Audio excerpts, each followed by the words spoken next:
You use pity to dominate the.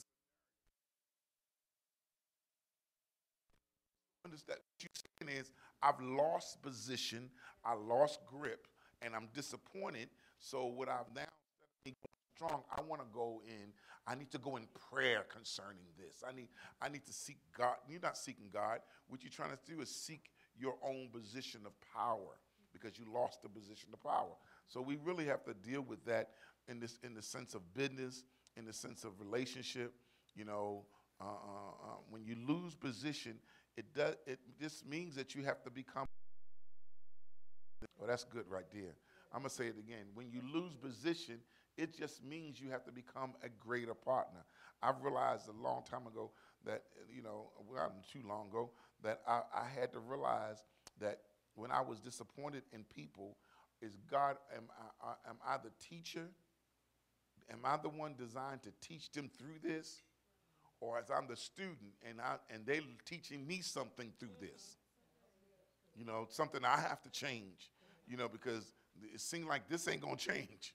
So, and I'm really feeling bad about it. So am I the teacher or am I the student? And then sometimes you can be teacher student. But it can be that in some cases where God says you're gonna learn something and teach something at the same time. You're gonna learn patience while you give them direction. That's a teacher student kind of thing. So we want to go to Mark 14, right in the middle of it. It says this, And when he came to the disciples, he saw a great multitude around them, and scribes disputing with them. Immediately when they saw him, all the people were greatly amazed, and running to him, greeted him. And he asked the scribes, "What are you discussing with them?" Then one of the crowd answered and said, "Teacher, I brought you my son who has a mute spirit, and wherever it seizes him, it throws him down. He foams at the mouth, gnashes his teeth, and becomes rigid. So I spoke to your disciples that they should cast it out, but they could not."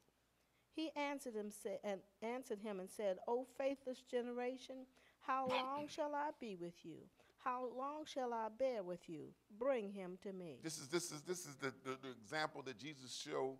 He's training his disciples to do his work, to be the extension of his work.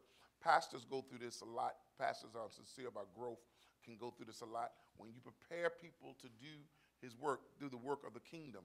And the Bible says that he comes and see them disputing against each other. There's so much work to be done, but they're disputing against each other. There's so many things that could be done now, but they sitting down disputing against each other.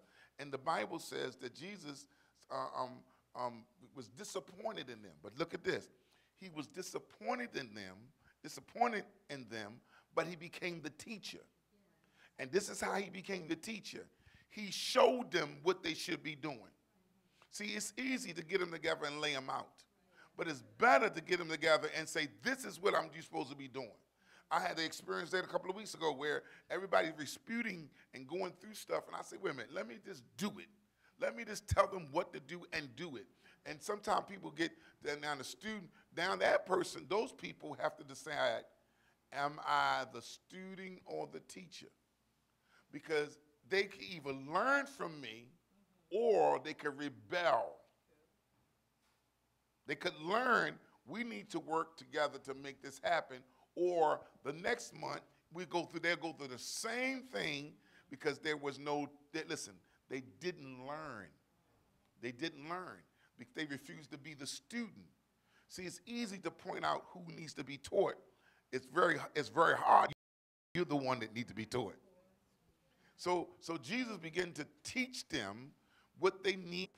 We get on Facebook and we attack. We don't teach.